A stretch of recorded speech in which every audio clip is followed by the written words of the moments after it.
پہلی مرتبہ ایسا ہوا ہے. آپ یہ دیکھ لیجئے ماضی میں ہمارے حکمران جو گزرے ہیں ریسنٹ پاس میں وہ یہ انتظار کرتے رہے کہ جو بائیڈن انہیں فون کرے، لیکن اس وقت ٹرمپ جو ہے وہ ہر قدم کے اوپر نہ صرف یہ کہ فیلڈ مارشل سید عاصم منیر صاحب کا جو شکر گزار ہوتا ہے، ان کی تعریفوں کے پل باندھتا ہے، اس کے ساتھ ساتھ وہ شہباز شریف کی بھی حمایت کرتا ہے اور اس کے ساتھ کہتا ہے کہ یہ بہترین آدمی ہے. وجہ کیا ہے؟ یہ اس کے کسی ایجنڈے کو نہیں فالو کر رہے. انہوں نے اپنی طاقت کو منوایا ہے. انہوں نے خطے کے اندر جو ایک بیلنس قائم کرنا چاہیے ایران کے درمیان اور اس عرب ممالک کے درمیان، وہ بہت بہترین بیلنس قائم کیا ہے، جس کی وجہ سے ایک نیا دور شروع ہونے والا ہے. مشکل حالات اس وقت ضرور ہیں لیکن یہ مستقل نہیں رہیں گے. اور پاکستان کی خارجہ پالیسی آپ دیکھیے اس وقت پورا ورلڈ مل کر کے مذاکرات کی میز پر نہ امریکہ کو لا پا رہا تھا نہ ایران کو لا پا رہا تھا. یہ پاکستان کی بیک ڈور پالیسی ہے جس کے نتیجے میں اب ہم یہ بات سن رہے ہیں کہ بات جو ہے وہ جنگ کے بجائے ٹیبل کے اوپر آ رہی ہے. تو یہ اتنا بڑا کردار ہے جس کی نظیر پاکستان کی 76 سالہ تاریخ میں نہیں ملتی کہ پاکستان نے کسی جاری جنگ کے دوران اتنا بڑا رول پلے کیا ہو. کل تک یہ بات ہوتی تھی کہ جی ٹرمپ صاحب نے بڑا احسان کیا کہ پاک بھارت جنگ رکوا دی. آج پاکستان ٹرمپ کی جگہ کھڑا ہے، پاکستان امریکہ کی جگہ کھڑا ہے، پاکستان امریکہ بنا ہوا ہے اور وہ جا رہا ہے وہاں پر جس میں تیسری عالمی جنگ جو ہونے جا رہی تھی اس کو رکوانے کے لیے.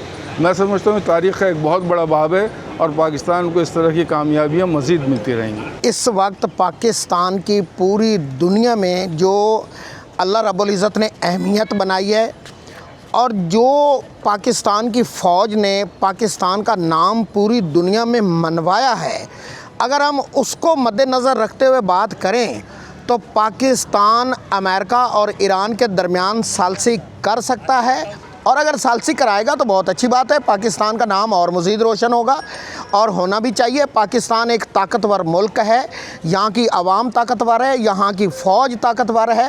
تو میرے خیال میں پاکستان کو قدم بڑھانا چاہیے اور ان کی ثالثی کروا کے اس کو بھی چپ کروانی چاہیے اور اس کو بھی چپ کروانی چاہیے. دونوں کی پیٹھ پہ ہاتھ رکھنا چاہیے پاکستان کو، تاکہ دونوں لڑتے ہوئے بچے مان جائیں اور خوشحالی کی طرف بڑھ جائیں.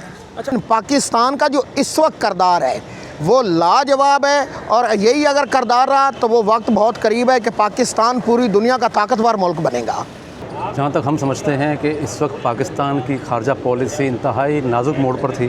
ایک طرف ہمارا برادر اسلامی ملک ہے جن سے ہمارا معاہدہ ہے سعودی عرب ہے، ایک طرف امریکہ اور ایک طرف دوسرا ہمارا بھائی ملک ہے ایران ہے، اور جو جنگ چل رہی تھی اسرائیل اور امریکہ کی ایران سے، اس موقع پر پاکستان کے لیے انتہائی نازک مرحلہ آ گیا تھا سفارتکاری کے حوالے سے. لیکن ہم نے جو دیکھا اس وقت الگ تنقید بھی کی گئی تھی کہ پاکستان کیا کرے گا، مختلف خدشات کا بھی اظہار کیا گیا تھا، مختلف رومرز بھی چل رہی تھیں پاکستان کے حوالے سے، جبکہ پاکستان خود بھی ایک طرف حالت جنگ میں تھا افغانستان سے، ایک طرف انڈیا تھا ہمارے. لیکن اس کے باوجود پاکستان نے جس طرح سے میں سمجھتا ہوں کہ ایک طرف جنگ کو رکوایا اور ان دو دو مختلف ممالک کو ٹیبل پر بٹھانے کی کوشش آج بھی کر رہا ہے.